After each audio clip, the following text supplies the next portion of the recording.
Hi. Um, okay, I just closed it. So most of you did okay. The XML was fine. Let's see quickly. So if you have any questions about this, let me know today. So congratulations, Maria Fernanda Alvarez. You did really well. Also Vera Sofia in the 90s. Agael, you also did really great in the 90s. Jose Roel, you got very high. Congratulations a lot. And the rest of you, you also did fine. So I see several in the 90s, high 80s. Agretel, you also did really well. Isaac, Ali. So I think it looks okay. Um, so what are we gonna do today? I've been looking a little bit at the planning, and we still have some time. So I think we can finish the course well. So this week we will finish the nervous system. Today we will talk a little bit about the neuron, and we will start to talk a little bit about the drugs, different kind of drugs and the harms about it. And then tomorrow we will talk a little bit more about drugs and the pathology, so the illnesses that are related to the nervous system. So then it's Easter holiday. I think you're all looking forward to that. And then the week after, we will take more or less 1 week for the endocrine system, which is a little bit theoretical because there is like the hormones. You have to know where they're produced, what the name is, what the function is. Nevertheless, it is important to know these hormones. And then this would leave us like 2 3 weeks for the reproductive system, and that's a good thing because the reproductive system is a very interesting topic. Basically, the heavy part of the course is finished, and the reproductive system is interesting because in this reproductive system, we will talk about more things than only the biological part. So what we have done so far is talking about each system in specific and how, what are the pathologies, how does it work, what are its components, and so forth. But in the reproductive system, it will have a little bit also more a personal approach to discuss other things, because what we will discuss in the reproductive system aside of this biological part is also everything around it. And I think it's very important for you because there is no other class where you will discuss this as much as you will do in this class. So what am I talking about? So in this reproductive system, we will talk a lot about sexuality and about gender issues. So it will start a little bit discussing what gender is and sexuality and sexual orientation. And I will try to show you as well that we are all very different in our sexual orientation, and it's like a kind of spectrum. And you can be 100% heterosexual, but you can also be homosexual. Okay. And yeah, my message for you is open the discussion regarding these things.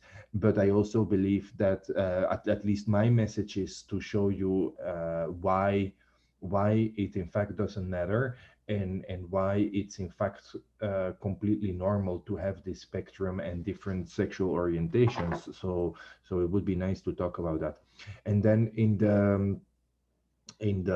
this I what I also wanted to say, because it's in Mexico, I think it's still a little bit sensitive, because some people think that for religious purposes or biological reasons that they might be wrong homosexuality, but I completely disagree with that. But anyway, we open this discussion, and we will talk a little bit about this. And then the second part of this is, of course, your own sexuality. I mean, sooner or later, I hope for the most of you that you will have a relation in your lifetime, a homosexual relation, heterosexual, whatever, doesn't matter. But it's important to have relations because it's a big part of our happiness. And And I also want to talk a little bit about love and about these relations, because I mean, I believe that there is still a lot of misconceptions about relationships. There's people that think that there is the right person for them, and there's people that think that if it's the right person, there is never a fight and everything should be perfect, and you should feel in love all the time with this person. But the reality is it's completely different, you know. It's not like a prince and a princess on a white horse and everything is fine. And I also want to talk a little bit about how that works with love and without relationships. There is not really anything. I mean, this is a very broad discussion, because it doesn't mean that what I say you have to do it like that, or that I'm right. But at least in my perspective, it's important to have meaningful relationships. And more in modern society, I don't say you, of course, but you see more often, like, okay, I'm with this girl or I'm with this boy, I don't like him anymore, so let's get rid of this person and take somebody else. That you're going to deal with relationships like taking something from the supermarket, and if you don't like it, you get rid of it. And if you don't go through the struggle, then you're never going to have a meaningful relationship. So I think it's a little bit a pity to see how society develops, and that there is lots of very light relationships that don't lead to anything. And maybe there is people in your life that if you would do a little bit more effort, it would be like really nice to be with this person. And that's why I really believe that it's important to start talking about this and explaining a little bit how it works, because there is no more songs written about love and movies about love and relationships. But it's interesting to see how few people they really seem to understand how this works. And honestly, I also don't understand 100% how it works, but it's by talking that we can learn from it. And what else I wanted to say is, yeah, that these relationships and these love affairs, they have a very beautiful side, but they can also have a very ugly side. And you have to start to learn as well to protect yourself a little bit from the ugly side, you know, because you could be very in love with one person, and then the other person just takes you for pleasure and then throws you away. So it's really hard. Or you could be in a very long relationship, and then one person is cheating on you, or dishonesties. I mean, there is a lot of things that can affect the idea you have of a person and of your relationship. So this is going to be a very important part of the reproductive system as well. And of course, you don't get any exam questions about this. It's not about learning by heart and knowing everything about this. It's really just important, I believe, to take some time, considerable time, to discuss this in our class. And we are already in the second partial. We go almost, yes, this is our second semester together already. And my experience is that students, they in the end, they always like it to talk about these subjects. um, and then in the end, we also go to sexuality and physical contact between persons as well, because there is also a lot to be said about that, you know, what you can do, or what you can do with another person, and what you better don't. So all of that will come in that last part, and it's good that it's in the end, I think. But for today, yeah, let's start. We will have a look about the neurons. um, I skipped it the other day because we were talking about more the central nervous system. Today, I want to start a little bit looking at the neuron itself, and then have a look at what drugs do. Okay, I already saw that some of you, they did a nice job with the drug poster. So you make like about 3 drugs, and then after this, I have a small video that I think is nice that we can watch together. And then I would like you to talk also a little bit about drugs and what you think and what you feel, and yeah, because it's important. Okay, so let me share this with you. Um, Neurons are in fact cells of the nervous system, and these cells of the nervous system, they are very complex cells. Okay, am I sharing the correct one? No. So in fact, the nervous cells, we can consider them one of the most complex cells of our body. In fact, and you can already see that because if you look at the neuron, which I'm going to do right now, you can already see that it's a cell that looks slightly different than other cells. Okay, um, I skipped it, I think.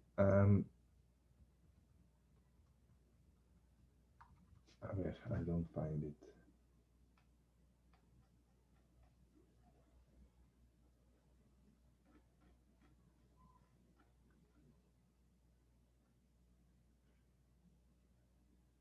This is the reflex. We have seen that. Um,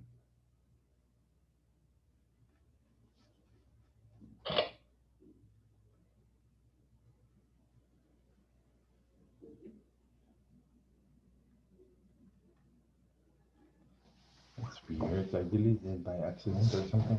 I'm sorry, guys. I'm just looking for the correct.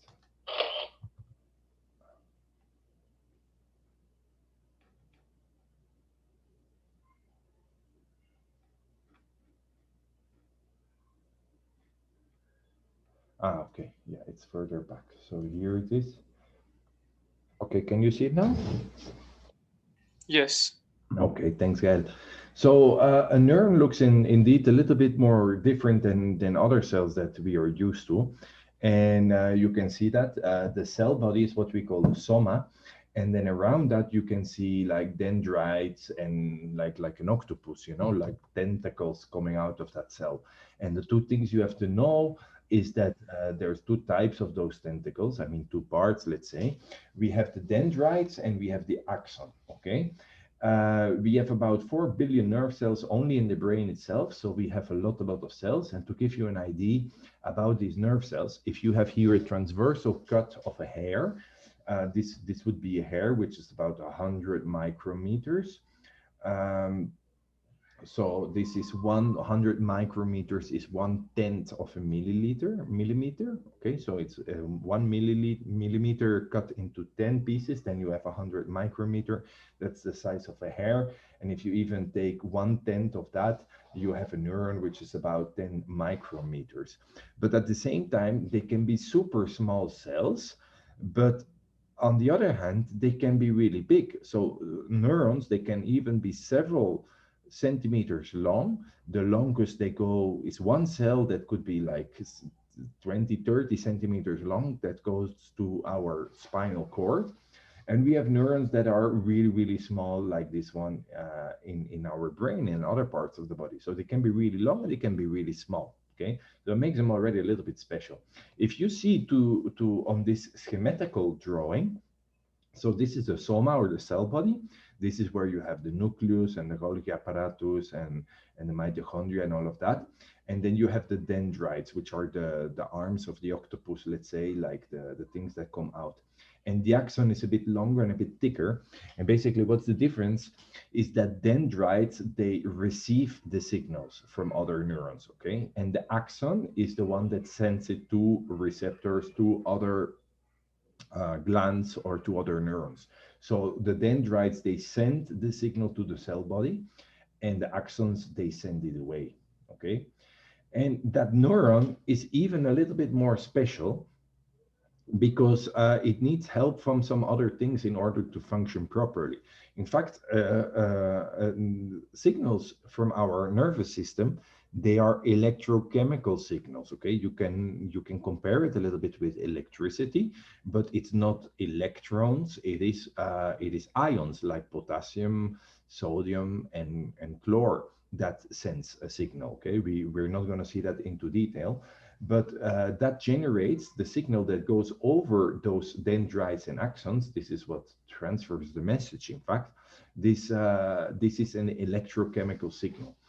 And what we have is myelin, and myelin is on top of the axon. You have myelin, okay, and myelin is a very fatty substance which helps to guide the electrochemical signal over the cell body, so that the messages that are sent from the brain or from the receptor, they can travel faster. So it helps to the nerve signal to have a smoother signal. Otherwise, it would die out at a certain point. And then we have nodes of Ranvier. Okay, this is basically between the Schwann cells, where we have high concentration of the channel. So basically that the signal can jump from one node to Ranvier to the other one. So it's like a hopping signal in order to gain speed. So that's what the action potential does. If you don't understand all the details, it's not part of the course to go into the details, because this is very complex. But basically you have to know that there is an electrochemical signal that travels over the cell body, from node to Ranvier to node to Ranvier, and it's the myelin that helps with that. And then you have the Schwann cells, these yellow things, and they produce the myelin that is needed for the signal to run smoothly. Okay. Now there is an illness uh, an illness that affects the myelin. And the myelin is this fatty substance, and it's the illness. What happens in the illness is that your own immune system will attack the myelin of the axons of your nerve cells. And if that happens, yeah, then it's you have a certain autoimmune disease, and it could affect a person's nerve controls. Okay, does anybody have an idea what disease that I'm talking about?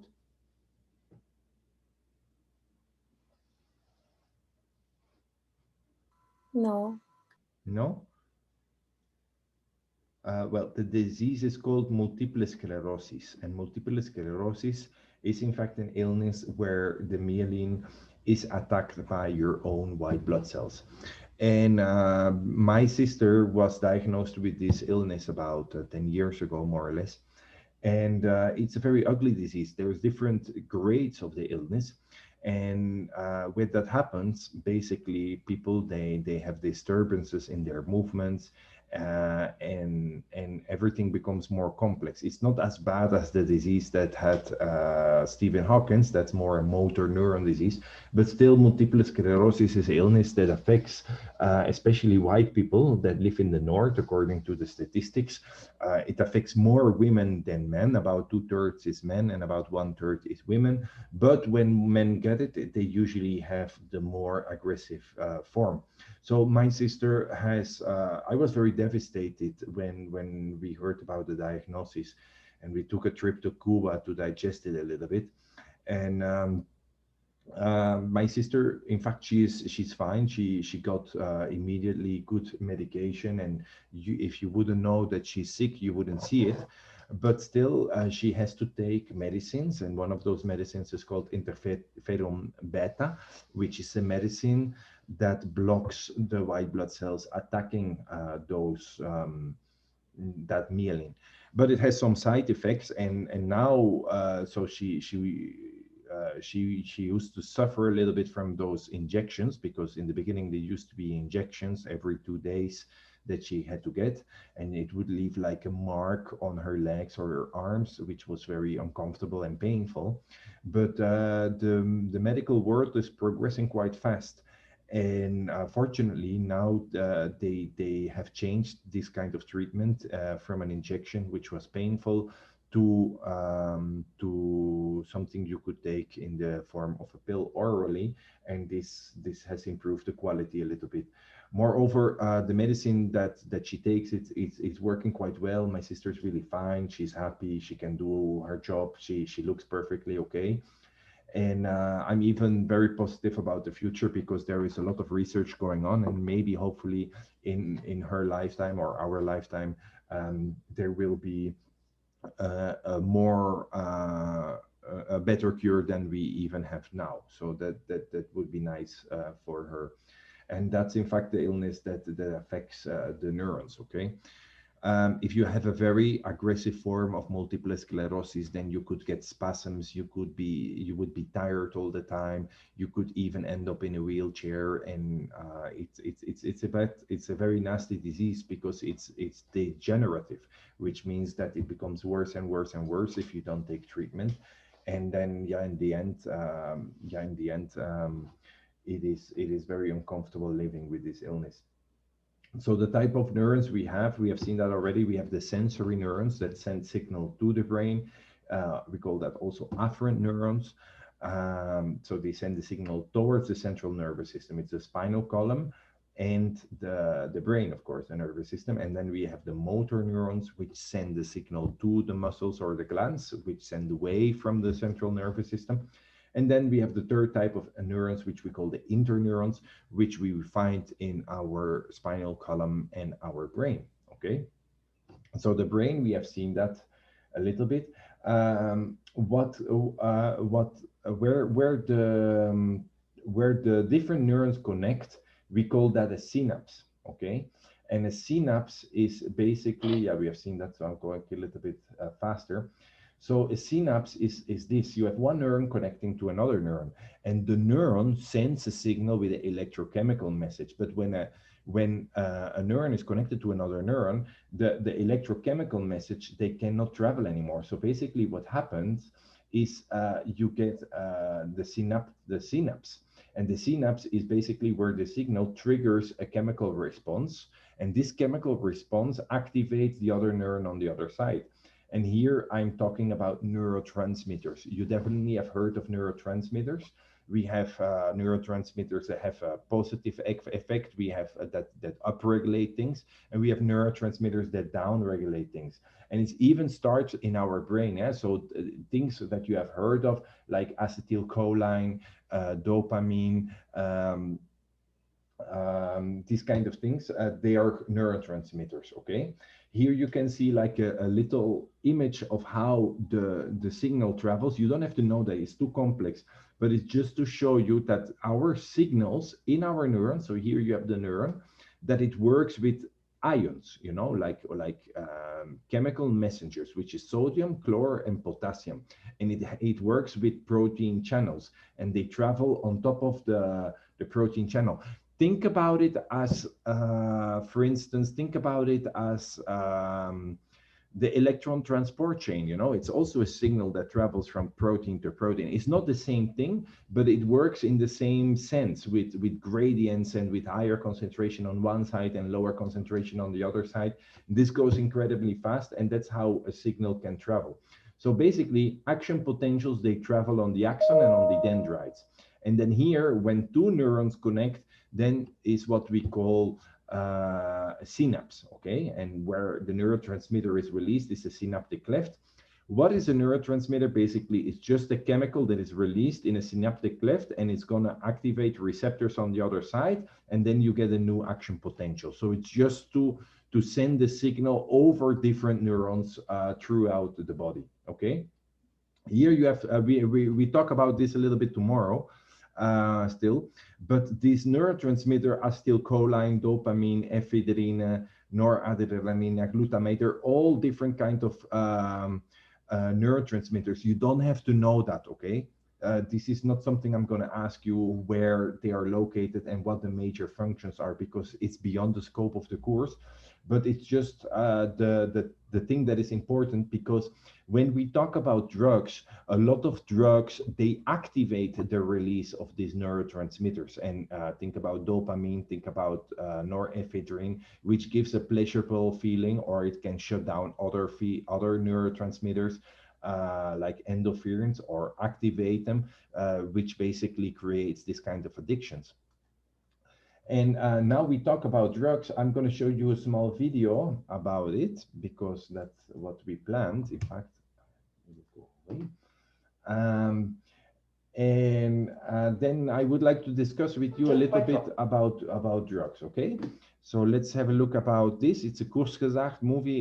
It's telling us a little bit what are the most dangerous drugs in the world, but it all depends of perspective. But anyway, all the drugs mentioned in this video are definitely the ones you have to be very careful with.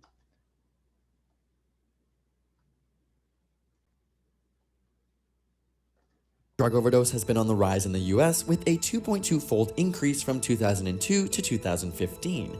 But what is the most dangerous drug in the world? If we're simply talking about the most lethal substances, scientists use something called the median lethal dose, or LD50, which measures how much of a substance is required to kill half the members of a tested population. So something like coffee requires around 13 grams to kill a 70-kilogram person, while the venom of an inland taipan snake requires much less, with only 0.00175 grams. Using this method, the most deadly substance on Earth, botulinum toxin, or Botox, oral ingestion would require only 0.0000007 grams to kill a 70-kilogram person. However, most dangerous doesn't always mean most lethal. In the UK, a group of experts decided to look at how much harm the most common recreational drugs cause using 16 parameters, including types of physical, psychological, and social harm.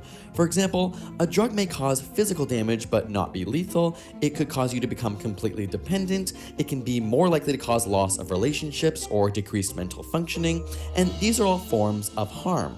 Using these criteria, they concluded that the most dangerous drug to an individual is heroin. Heroin can be injected, snorted, or smoked and enters the brain rapidly, particularly when injected into the bloodstream. Here, it attaches to opioid receptors, creating a surge of pleasurable sensations. It's also highly addictive, with intense withdrawal symptoms that begin within hours of a hit, including insomnia, cold flashes, muscle and bone pain, nausea, and vomiting. Receptors in the brainstem are also affected, impacting important physiological processes such as breathing and blood pressure, which is why overdosing causes breathing to slow or stop entirely, leading to the accumulation of CO2 in the blood and ultimately death. And since heroin is unregulated, it is especially difficult for users to know the strength of the dose, making the risk of ODing high. Additionally, the drug can be mixed with other compounds like fentanyl, making it even more dangerous. Fentanyl, like heroin, is an opiate but is 50 to 100 times as strong because it is very lipophilic, meaning it penetrates our fatty brain more easily. And in terms of lethality alone, it's much more dangerous than heroin to users.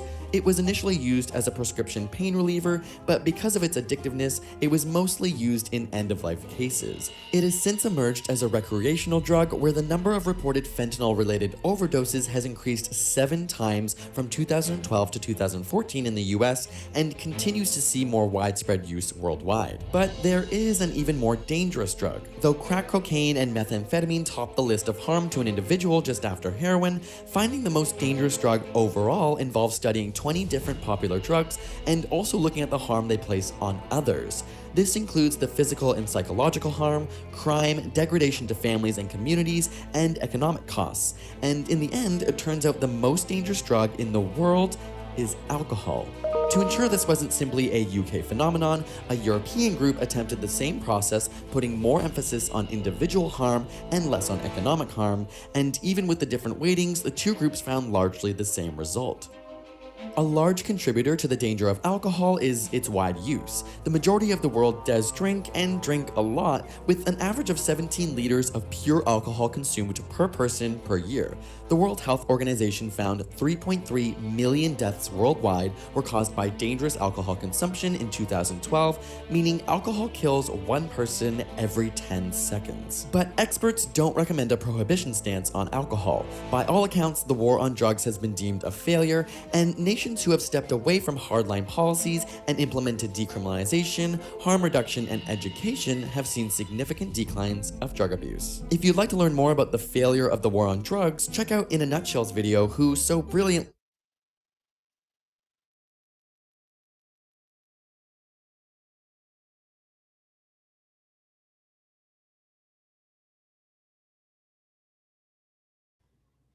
So, um, any comments about this movie, about this video?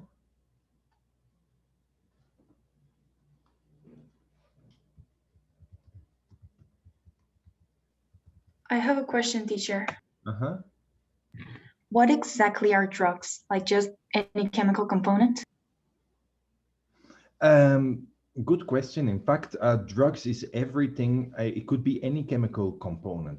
The thing is that also, if we take medicines, they are also drugs. You know that medicines are called drugs in English. A drugstore, for instance. Um, medicines are drugs basically is anything that has a certain effect on your body. Okay, and depending on the dose and the frequency you take it, it might be harmful. There's also drugs that have a beneficial effect, but basically what drugs generally all have in common is that they alter the normal physiology and the homeostasis of your body, so it has a certain effect of your body on your body. And Adrian says that alcohol, yeah, alcohol is very dangerous in the sense that it's socially accepted, but at the same time, it's everywhere. And sooner or later, or maybe you already are in contact with alcohol. Alcohol is something that is very individually difficult because you could be more sensitive to alcohol than others.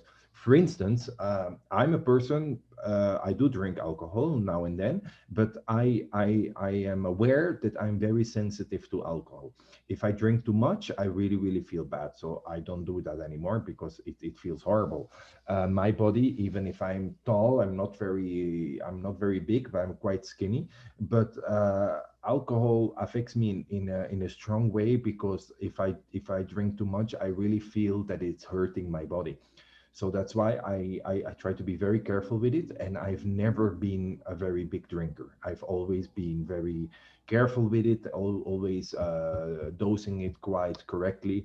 And I think that's very important that you learn to do that, because in fact, when you're young, one of the most difficult things to do is to dose that alcohol. You will start to drink and you think like, it's a nice feeling what the alcohol gives you, so it's very easily to start drinking more and more and more. But I'm telling you, more is not better. If you drink more, you often will feel worse, and definitely the next day. And then if we talk about the effects on your body, if you take a lot of alcohol, for instance, several times a week, and you take high doses, in fact, what drugs do, if you take it too much, and alcohol, marijuana, anything, any kind of drugs, you're gonna pay the price. It's with any drugs like that. Your body is a very fine-tuned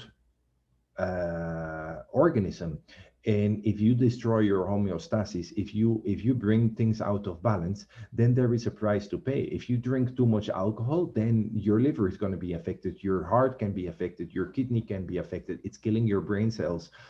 So all of that, don't think that I can drink a lot, I'm fine. In fact, everybody pays the price in the end. That's what alcohol does. If we talk about quantities, I think what the World Health Organization recommends is that you never drink more than 2 alcohol beverages a day, and even drinking every day is too much. Okay, you should not drink every day. I would say twice a week maybe can be considered okay. um, and also be very careful with the amounts. If you're going to drink large amounts, 10 beers, half a bottle or a whole bottle of liquor, this is going to greatly affect you sooner or later. You're going to see it on your skin, you're going to feel it in your stomach, it's going to affect your liver. It's quite bad. um, but of course, you will drink, and in the beginning, at your age, it's very, very difficult to find this correct border to say, okay, I can drink that much, and here is where I should stop. And I think that it's important that you learn to know your border, and that you never get too drunk, because every time you're really drunk, there is partly permanent damage done on your body. Okay, so be careful with that. And if you do drink too much, you also don't have to panic. I mean, it can happen that you cannot control yourself well, or you think that you're fine, and in the end you're not. It depends on how much you eat. It depends how tired you are. Then ask help from somebody and say that you don't feel good and that you want to go to sleep. The best thing is drink a lot of water and then go to sleep. Or in some cases, it's sometimes even better to vomit it out if you really drank a lot. Um, what do you know about this alcohol, guys? You're already drinking? Not yet? Now and then? I don't like alcohol. Okay, that's good. Also, don't judge people that do drink now and then. If you can control yourself, it's okay. That's with any drug, you know. I mean, not with any drug. If you talk about the drugs we have seen in the video, I would never ever touch them. Don't even think about touching these kinds of drugs, because once you start taking it, it could convert you in an addict for life. And even recovering addicts, they never will be the person they were before. So that's why I think this discussion is important, that you are aware of which drugs. If you think about heroin, fentanyl, crack cocaine, all of this, you should never ever even consider touching it. Okay. um, and then drugs like marijuana and alcohol, yeah, these are the things that you're more easily going to be in contact with.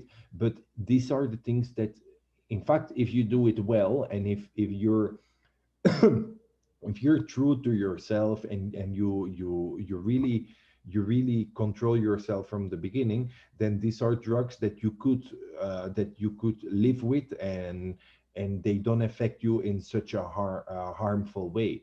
I'm not recommending anything of it, but I'm just saying that if you're going to try something, then please try to drink a beer or marijuana, instead of thinking, no, let me try heroin. You know, there's big differences. We all call it drugs, but there is a lot of differences there. And also, if we talk about marijuana is not so dangerous what it does to your body. In fact, what is dangerous about marijuana, in fact, I believe marijuana is safer than alcohol, because alcohol makes people violent. Alcohol causes people to do really bad driving, and they get in accidents and stuff. Marijuana doesn't have that effect, not that strong. If you smoke marijuana, you can usually drive, and you're not gonna hit other people. But very often marijuana is seen way worse than alcohol, but the effects on the body are less strong than alcohol, I would say. But the problem with marijuana is definitely that if you smoke a lot of marijuana, you, like I said, I think I mentioned it already. A problem with marijuana is a lot that it kills ambition, and it makes people kills ambition. It makes people not doing anything anymore. And also, it's socially not accepted, and that's a big problem, because if you smoke marijuana, people, they will judge you. And also in Mexico, I don't know, they've been hearing things about that it's going to be legalized, or I don't know what. But anyway, it's not that you can go to the shop and buy marijuana. If you buy marijuana, then you will be in contact with people that you better don't know, you know. And that's the other issue here with marijuana. That's why I think it's dangerous. Okay, guys, please participate a little bit. What do you think about drugs? What have you tried? What don't you want to try? Or what would you like to know about certain things? There is other drugs like ayahuasca, LSD, and these kind of things. Also not, I mean, ayahuasca, some people, they don't even call it a drug. LSD also used to be a medicine. It was discovered by a Swiss guy about, I don't know, like 80 years ago, I think.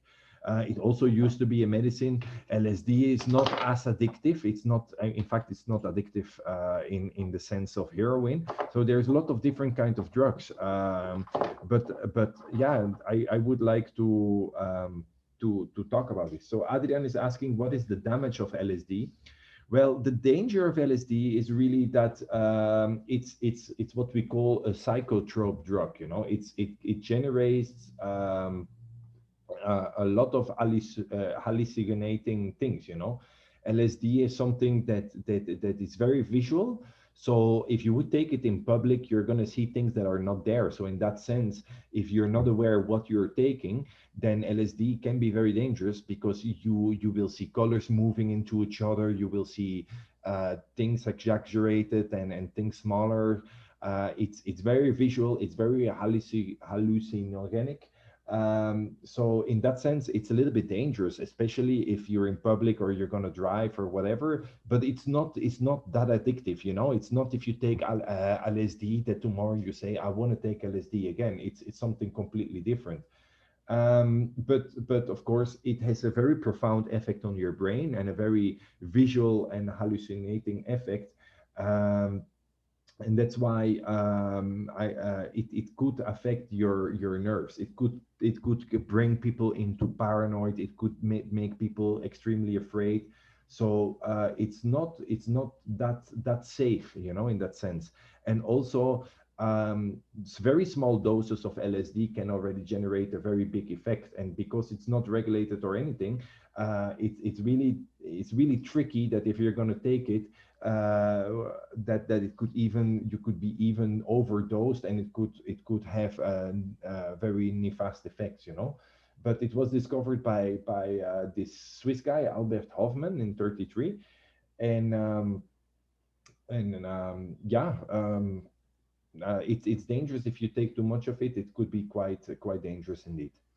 Um, Julieta says that alcohol is the most normalized. Yeah, it's definitely most more normalized. But if you go to the Muslim world, if you go to the Middle East, then there is no alcohol at all. I went to Iran, and in Iran there you cannot find alcohol at all. You really have to buy it in the black market, and there are some people illegally making wine in their cellars and stuff. You can find it, but it's very hard in the Muslim world to find alcohol. And I do agree. Yeah, I know a lot of people that have serious problems with alcohol. Um, you see that there is a lot of domestic violence because of alcohol. It's even a stereotype, that the drunk husband comes home from the bar and he's drunk every day. It's of course a stereotype that you see very often, but there's also women that have problems with alcohol. Okay, what else would we discuss about drugs? I have a question about the ayahuasca or that. Yeah, Because ayahuasca.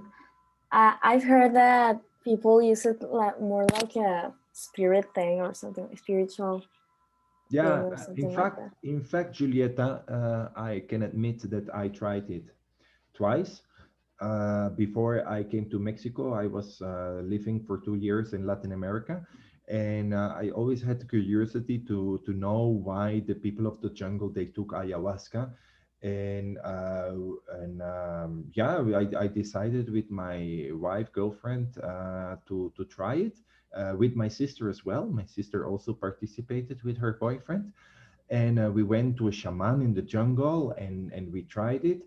And I must say that yeah, it's a very strong thing. It's really not what happens is that you drink it. It's really disgusting. It's very bitter, and you swallow it, and then nothing happens. You wait 10 minutes, 20 minutes, and then after half an hour you start to feel that it goes to your head, and then you start to feel really bad, and you start to feel really bad, you vomit, and once you vomit, all of a sudden the hallucinogen effects start.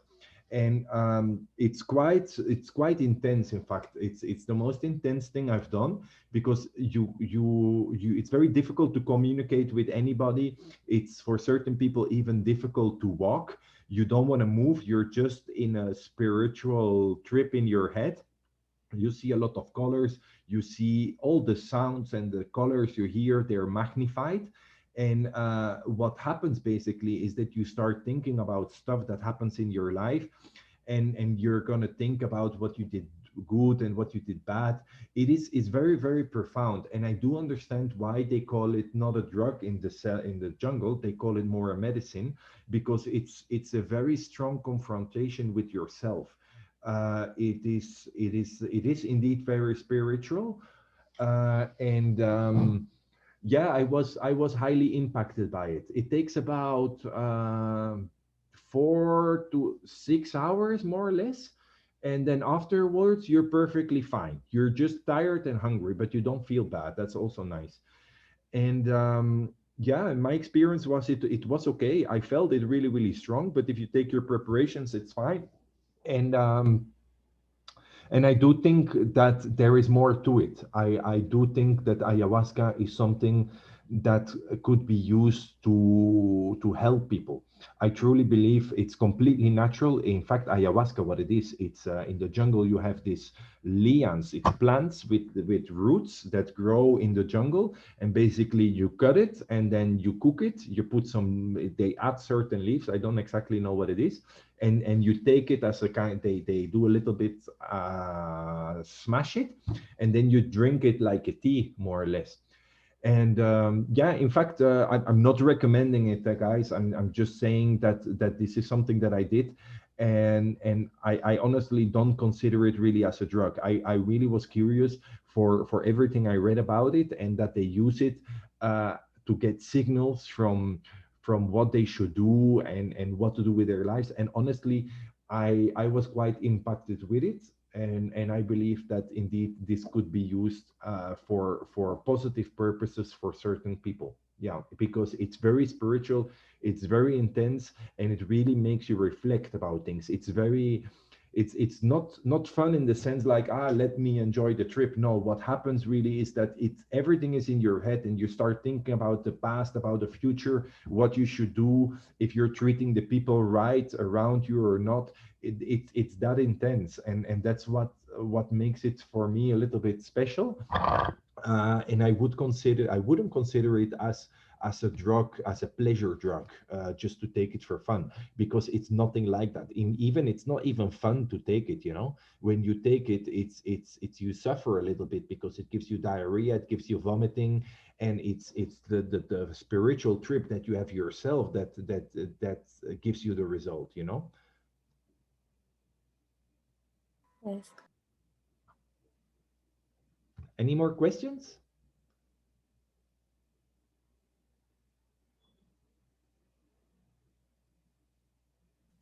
Milo's question in the chat, though I don't know if it's on topic. In the chat, there is no question in the chat, Luna. Yeah, Camila asked something in the chat.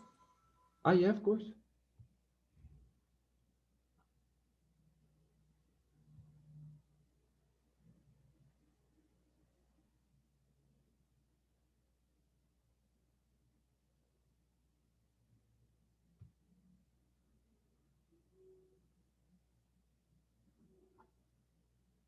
In the WhatsApp, you mean, or in the chat of Zoom? No, Camila asked something in the chat, like how derealization Okay. affects the body. Derealization. Derealization, you mean that you lose connection with reality, in fact. Um, yeah, this is in fact brain effects. There a lot of drugs that disconnect you from reality. Is indeed, I would consider heroin, LSD, a lot of things. They cause derealization, and that's in fact the danger of many drugs as well, because there's other things. I don't know exactly which drugs cause that, that if you take it, that you think you can fly and stuff, and then people, they start jumping in front of things, and they harm, or they even kill themselves. So how does that work? Basically, what those drugs do, and that what drugs have in common, is that they act on the release, or they stimulate the release of certain neurotransmitters, or they inactivate the release of certain neurotransmitters. So for instance, if you have pain receptors and you talk about morphine, what happens basically is that the morphine blocks the signal from the pain receptor, so you don't feel it. And then other drugs that make you feel happy, they activate the release of endorphins. But sometimes when you have so many neurotransmitters in your brain, then that's what they call the trip, because your body is so well balanced that you have always a certain amount of each neurotransmitter, and keeps everything in a normal thing. But if you're going to take this out of balance, and you have a lot of positive or stimulating neurotransmitters and few inhibiting neurotransmitters, of course your perception of the reality will be very different. Okay. And that's the thing. If you have a drug that is a pleasurable drug, usually is drugs that activate the release of certain stimulating neurotransmitters, like dopamine, like endorphins, like norepinephrine, all of these kind of things. So if that makes it addictive, because basically your receptors in your body are going to respond to that higher release of that neurotransmitter that you have. But then all of a sudden it stops because it works out, and the drugs works out, and the neurotransmitters disappear, and then all of a sudden you have higher level of inhibiting neurotransmitters present, which causes even pain and uncomfort, and that's what are withdrawal symptoms. Because instead of having one thing very high that cancels out the effect of the other ones, all of a sudden it drops to a very low, and you have the other ones that are now higher in relative to the stimulating ones, and then you have these withdrawal effects that make you feel horrible, you know. You even have that with alcohol, you even have alcohol withdrawal effects.